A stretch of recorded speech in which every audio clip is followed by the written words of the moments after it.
Nimekuja na ndege yani. Pole. Pole ya nini na wewe? Hujapata ulichokitaka?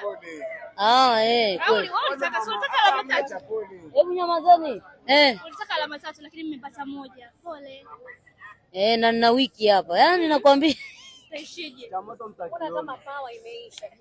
Imeisha sasa. Ya kwanza tu Arusha tayari power imeisha. Yaani ni kwamba yaani mimi nachoka si hata nieleze. Kinachokuchosha?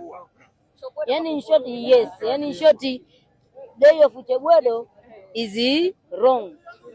Yes, na wametupania. Yaani kuna sisi kodi tunalipa vizuri tu. Kuna tunalipa. Tulia kidogo bro. Nimekuja kwao. Lakini tunalipa kodi kwa heshima na taadhima. Tunaheshimu mamlaka. Kilichotufanya wao waje na hasira ni nini? Na kodi tunalipa, shida iko hapa. Mbona mlipo kwa wakati? Tumelipa, ili siti ya leo ilikuwa ngumu sana kwa kweli. Shida.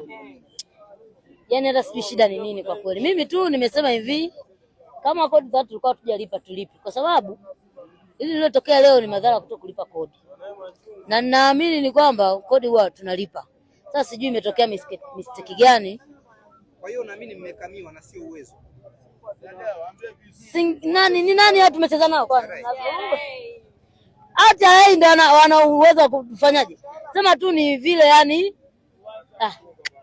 yaani mimi nimechoka kwa sababu. Wakati wanatoa sare na Young Africans mlifurahia mkaona kama Young Africans hakuwa na uwezo yaani kufanya interview hapa ni kwanza mimi nimechanganikiwa. Alafu hao huko nyuma wananichanganya.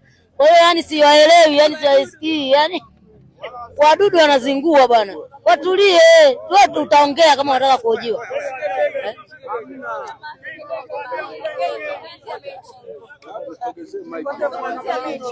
Chama ndani.